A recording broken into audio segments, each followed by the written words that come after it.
আজ আমি তোমাদের সঙ্গে ফুলকপির এমন একটা রেসিপি শেয়ার করছি যেটা রুটি, পরোটা, লুচি বা গরম গরম ভাত ডালের সঙ্গেও কিন্তু অমৃত লাগবে খেতে। তো চলো দেখে নিই রেসিপিটা বানানোও কিন্তু খুবই সহজ। তাই জন্য আমি এখানে মিডিয়াম সাইজের একটা ফুলকপি এরকম মিডিয়াম আকারে কেটে রেখেছি। মশলার জন্য আমাদের এখানে দুটো মিডিয়াম সাইজের পেঁয়াজ লাগছে। পেঁয়াজটাকে এরকম ছোটো ছোটো স্লাইস করে কেটে নিচ্ছি।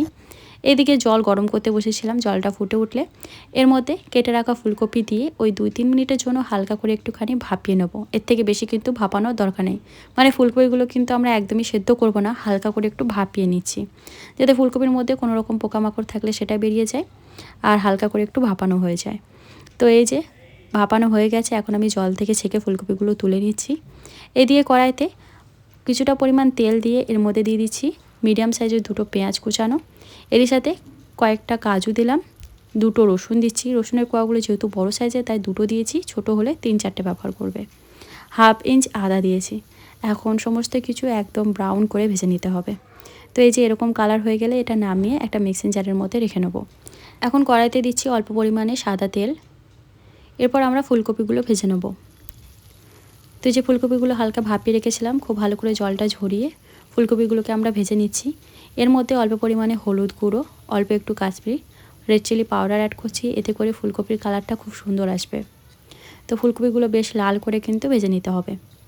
এদিকে যতক্ষণ ফুলকপিটা ভাজছি ততক্ষণ আমি মশলাটা রেডি করে নেবো। তো এখানে একটা বড় সাইজের টমেটো নিয়েছি, আর আগে থেকে যে পেঁয়াজ, আদা, রসুন ভেজে রেখেছিলাম সেটা মিক্সির মধ্যে নিয়ে নিয়েছি। এর মধ্যে অ্যাড করছি টমেটোটা, এখন জল দিয়ে একটা মিহি পেস্ট তৈরি করে নেব। এইদিকে দেখো ফুলকপিটাও কিন্তু ভাজা হয়ে গেছে। তো এখন আমরা ফুলকপিগুলো তুলে নিচ্ছি। কড়াইতে অ্যাড করছি 2 চামচের মতো সাদা তেল। ফোড়নের জন্য দিচ্ছি গোটা গরম মশলা, এলাচ, লবঙ্গ আর দারচিনি রয়েছে। গরম মশলাটা দেওয়ার পর কিছুক্ষণ নাড়াচাড়া করে এখন এর মধ্যে যে মশলাটা আমরা রেডি করে রেখেছিলাম সেটা দিয়ে দিচ্ছি। মশলাটা দেওয়ার পর এখন খুব ভালো করে কিন্তু মশলাটাকে আমাদের কষিয়ে নিতে হবে যতক্ষণ না মশলা থেকে তেল সেপারেট হচ্ছে। যেহেতু কাজু দেওয়া আছে তার জন্য কিন্তু গ্যাসের ফ্লেমটা আস্তে করেই আমাদের মশলাটাকে কষাতে হবে, নাহলে কিন্তু কড়াইতে লেগে যাওয়ার সম্ভাবনা থাকবে। মাঝে এর মধ্যে অ্যাড করছি কিছু গুঁড়ো মশলা। 1/2 চামচ করে এখানে দিলাম কাশ্মীরি লঙ্কার গুঁড়ো, ঝাল লঙ্কার গুঁড়ো। 1/2 চামচের একটু কম দিচ্ছি হলুদের গুঁড়ো। 1/2 চামচ করে এখানে অ্যাড করছি জিরে গুঁড়ো আর ধনে গুঁড়ো। আর 1 চামচ দিচ্ছি লবণ।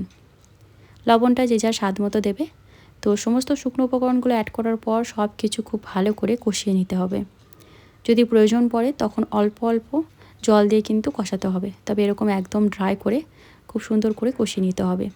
কষাতে কষাতে মাঝে এর মধ্যে অ্যাড করতে হবে অল্প পরিমাণে চিনি, এতে করে কিন্তু টক ঝাল মিষ্টি খুব সুন্দর ব্যালেন্স হবে। তো দেখতেই পাচ্ছ মশলা থেকে কত সুন্দর তেল সেপারেট হতে শুরু করেছে। এই পর্যায়ে এর মধ্যে অ্যাড করে দিতে হবে আগে থেকে ভেজে রাখা ফুলকপিগুলো। ফুলকপি দেওয়ার পর আরও কিছুক্ষণ বেশ সুন্দরভাবে কষিয়ে নিতে হবে যাতে ফুলকপিগুলো একটু সফট হয়ে যায়। আর আগেই বললাম প্রয়োজন পড়লে অল্প অল্প জল কিন্তু অ্যাড করতে হবে।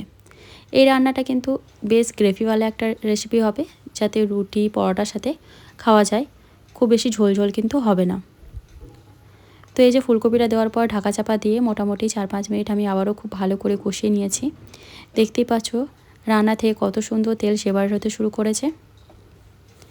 এর মধ্যে অল্প পরিমাণে ধনেপাতা কুচি অ্যাড করছি, আর এটির সাথে অল্প পরিমাণে গরম মশলা গুঁড়ো।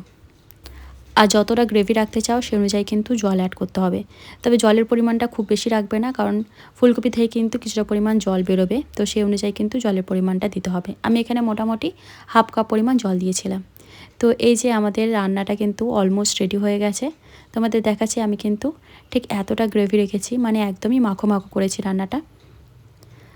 খুব দুর্দান্ত হয় ফুলকপির এই রেসিপিটা, অবশ্যই বানিয়ে দেখো, তোমাদেরও নিশ্চয়ই ভালো লাগবে। নামানোর আগে অল্প পরিমাণে ঘি দিয়ে আমি নেড়ে ছেড়ে কিছুক্ষণ রেস্টে রেখে নামিয়ে নেব।